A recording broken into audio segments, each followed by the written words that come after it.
Have you ever read a poem where a speaker unknowingly reveals their secrets, emotions, or even their darkest thoughts? That's the magic of the dramatic monologue.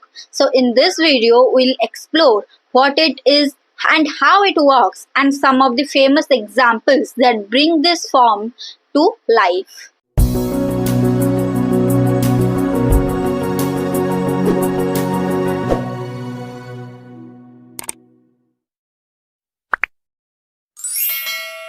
So basically, a dramatic monologue feels like an intimate confession.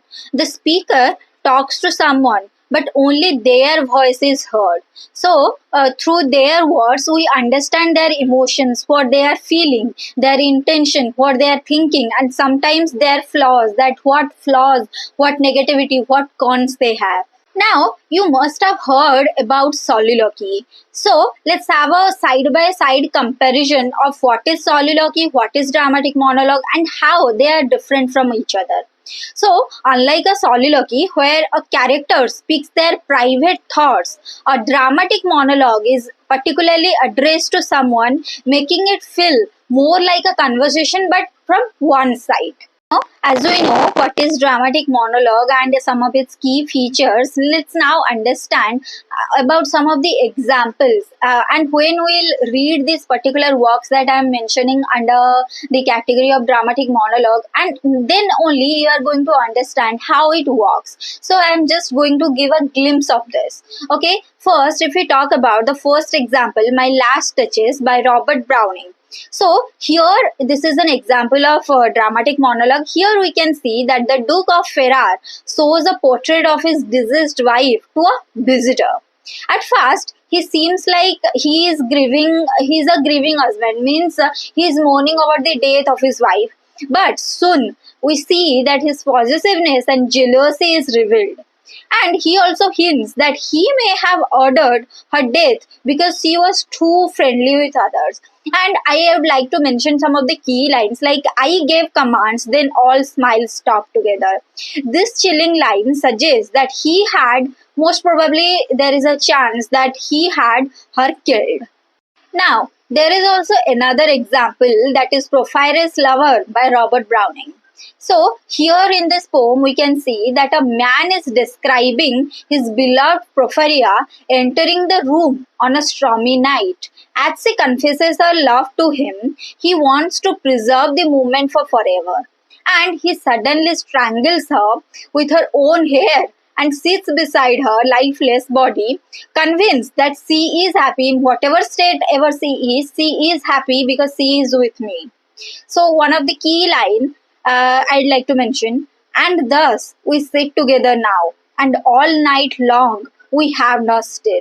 He shows, by examining this line, we can see that he shows no guilt, that he is not guilty of murdering his beloved, making the poem an earnest study of a very disturbed mind. Now, the third example, the love song of J. Alfred Prufrock by T.S. Eliot.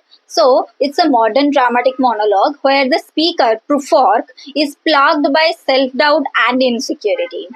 Also, we can see that he is struggling to express his love, fearing some rejection.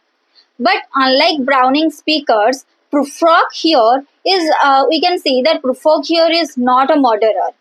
He is just too afraid to how he should express his love. So one of the key line here is, do I dare disturb the universe? So here we can see that he is a lonely man, like he is a really lonely man.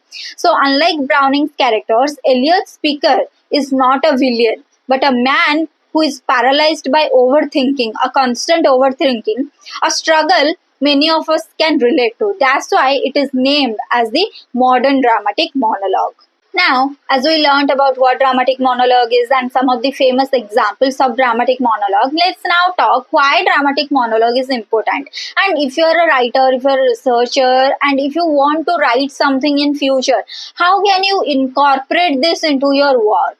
So, mostly it brings character to the life. It expresses the inner psychology of the man or woman, whoever is writing, whoever is expressing, and it's and the most important thing that it's still relevant today, as we learned that T.S. Eliot's work we just discussed, how it is confined, how it is defined as the modern dramatic monologue, because it is still used today in modern poetry, film, theater. We can see the immense use of the dramatic monologue. So dramatic monologue makes poetry feel very personal, as if we are just listening to someone's deepest thoughts, and that's why they continue to be powerful even today. So that's it for today. And let me know in the comment section which dramatic monologue has fascinated you the most. And if you all enjoyed today's video, please don't forget to like, share, and subscribe for more such literary insights. I am going to see you all in a next video.